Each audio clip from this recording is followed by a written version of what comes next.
लागी तुमसे मन की लगन भाग 4. शुभांगी ओक्साबोक्शी रडत होती. शुभांगी, शुभांगी, शुभांगी, काय झालं? सिया तिच्या आवाजाने दचकून उठली आणि तिला उठवत होती.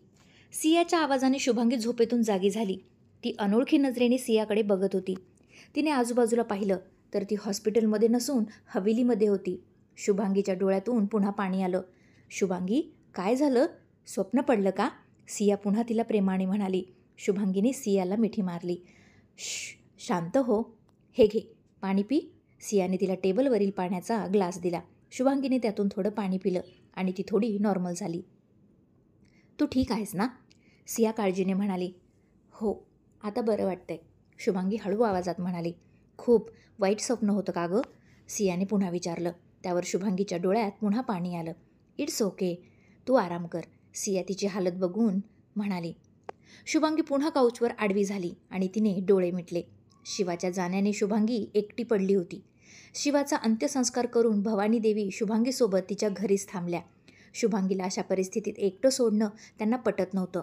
सकाळ होताच त्यांनी शुभांगीच्या होणाऱ्या नवऱ्याला आणि त्याच्या घरच्यांना बोलावून घेतलं. भवानी देवीने पुन्हा तिचं लग्न लावून देईन असं त्यांना सांगितलं. पण तिच्या होणाऱ्या सासू सासऱ्यांनी या लग्नाला मात्र नकार दिला. त्यांचं असं म्हणणं होतं की शुभ कार्यात विघ्न आलं. तिच्या वडिलांचा जीव गेला अशा दळभद्री मुलीला ते कधीच त्यांच्या घरची सून करून घेणार नाहीत. हे ऐकून भवानी देवीला खूप वाईट वाटलं. शिवा गेला त्यात शुभांगीची काहीच चूक नव्हती. खरं तर भवानी देवीमुळेच शिवा गेला. शुभांगी अनाथ झाली होती. त्यांनी तिच्या सासू सासऱ्यांची खूप विनवणी केली, पण ते काहीच ऐकायला तयार नव्हते. शुभांगी देवी विचारात पडल्या. अशा वेळी शुभांगीसोबत कोण लग्न करेल? तिचं काय होईल? तिला असं एकटीला त्या सोडून जाऊ शकत नव्हत्या. आणि त्याच वेळी आरमचा विचार त्यांच्या डोक्यात आला. त्याशिवाय त्यांच्याकडं दुसरा कोणताच पर्याय नव्हता. त्यावेळी आणि बाकीचा काहीही विचार न करता त्यांनी आरमला या लग्नासाठी उभं केलं. सकाळ होताच भवानी देवीने तुलसीला बोलावून घेतलं. तुम्ही बोलावलं मासा? तुलसी म्हणाली. शुभांगी आणि आरमच्या लग्नानंतरच्या विधी करायच्या आहेत, त्याची तयारी करा, भवानी देवी म्हणाले. मासा, आरम यासाठी तयार होणार नाही, तुलसी म्हणाली. आम्हाला माहीत आहे, पण विधी तर कराव्याच लागतील ना, भवानी देवी उसासा टाकत म्हणाली. ठीक आहे मासा, मी तयारी करते, असं म्हणून तुलसी त्यांच्या रूममधून निघून गेली. सिया उठून तयार होऊन खाली गेली. शुभांगीला रात्रभर नीट झोप न लागल्यामुळे ती अजूनही झोपूनच होती. पण एका छोट्या मुलाच्या आवाजाने तिची झोप चावळली. Maugham, Maugham. शौर्य डोळे चोळत बेडवर उठून बसला होता. शुभांगीने त्याच्याकडे पाहिलं आणि तीही उठली. मॉम. शौर्य डोळे किलकिले करून शुभांगीकडे बघत म्हणाला. शुभांगीने त्याला बघून गोड स्माईल केलं.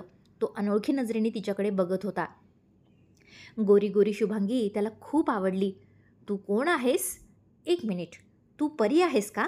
शौर्य तिला बघून म्हणाला. शुभांगीने नाहीमध्ये मान डोलावली आणि त्याच्या जवळ आली. मी शुभांगी आहे, शुभांगी त्याला म्हणाली. आणि तुझी काकीसा?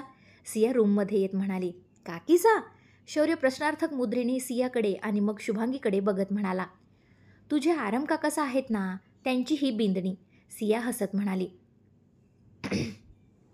काकासाने परीसोबत लग्न केलं? शौर्य डोळे मोठे करून म्हणाला. मी परी नाही, शुभांगी हसत म्हणाली. मॉम, परी अशीच असते ना? शौर्य सियाकडे बघून म्हणाला. हो, परी अशीच असते आणि ही परी आता तुझी काकीसा आहे. त्रास नाही द्यायचा हा परीला, सिया म्हणाली. अजिबात नाही, शौर्य खुश होत म्हणाला आणि त्याने शुभांगीच्या गालावर किस केलं. ओह, थँक्यू, असं म्हणून शुभांगीने त्याच्या गालावर किस केलं. बरं झालं तुमची मैत्री झाली. चला आता तयार व्हा, खाली पूजा आहे, सिया म्हणाली. कसली पूजा? शुभांगी. दादींनी तुझ्यासाठी आणि आरम भाईसाच्या लग्नानंतर होणाऱ्या सगळ्या विधी करायला सांगितल्या आहेत, सिया म्हणाली आणि ते ऐकून शुभांगीचा चेहरा पडला. मॉम, मी काकासाकडे जातोय, शौर्य बेड खाली उतरून म्हणाला. कशाला? सियाने विचारलं. त्यांना थँक्यू म्हणायला, असं म्हणून शौर्य रूम बाहेर पळून गेला. शुभांगी, हे तुझ्यासाठी, तयार होऊन खाली ये, असं म्हणून सिया खाली निघून गेली. शुभांगीने त्या कपड्यांना बघितलं. विवाहित स्त्रीचा सगळा साज शृंगार होता त्यात. ते पाहून तिला आरमचं रात्रीचं बोलणं आठवलं. तो तिला पत्नी मानत नव्हता. हे लग्न त्याच्या मनाविरुद्ध झालं होतं, पण तरीही तिला या सगळ्या गोष्टी कराव्या लागणार याचं तिला खूप वाईट वाटत होतं. काकासा, काकासा. शौर्य पळत आरमच्या बेडरूमचा दरवाजा वाजवत होता. त्याच्या आवाजाने आरम जागा झाला. त्याने डोळे उघडले तर शौर्य दारावर थाप मारत होता. आरम बेडवरून उठून बसला आणि एक आळस दिला. त्याची सगळी रूम अस्ताव्यस्त पडली होती. ते पाहून त्याला रात्रीचा त्याचं वागणं आठवलं. काकासा, ओपन द डोअर. शौर्य दारावर थाप मारत पुन्हा म्हणाला. कमिंग. आरमने जाऊन दार उघडलं आणि समोर पाहिलं तर छोटा शौर्य दोन्ही हात कमरेवर ठेवून त्याला रोखून बघत होता. व्हॉट? आता मी काय केलं? आरम त्याचा हा लटका राग बघून म्हणाला. आधी मला वर घ्या, मग सांगेन. शौर्य गाल फुगून म्हणाला. आरमने त्याला वर उचलून घेतलं आणि तो चालत समोर असलेल्या मोठ्या वरंड्याकडे निघाला. जाताना त्याने एका नोकराला त्याची रूम साफ करायला सांगितली. आता बोला, काय केलं मी? आरम शौर्यला तिथं असणाऱ्या झोपाळ्यावर बसून म्हणाला. तुम्ही परी आणली आणि मला सांगितलं पण नाही. शौर्य म्हणाला.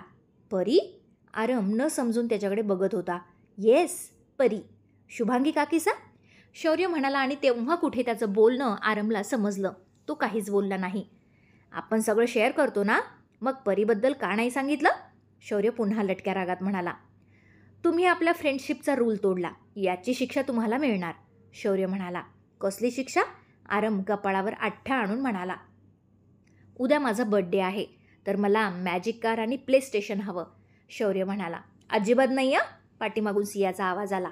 व्हाय? शौर्यने मागे वळून पाहिलं. कारण तू अजिबात अभ्यास करत नाहीस. सगळ्या पेपरमध्ये मोठे मोठे अंडे मिळतात तुला. सिया त्याला रोखून बघत म्हणाली.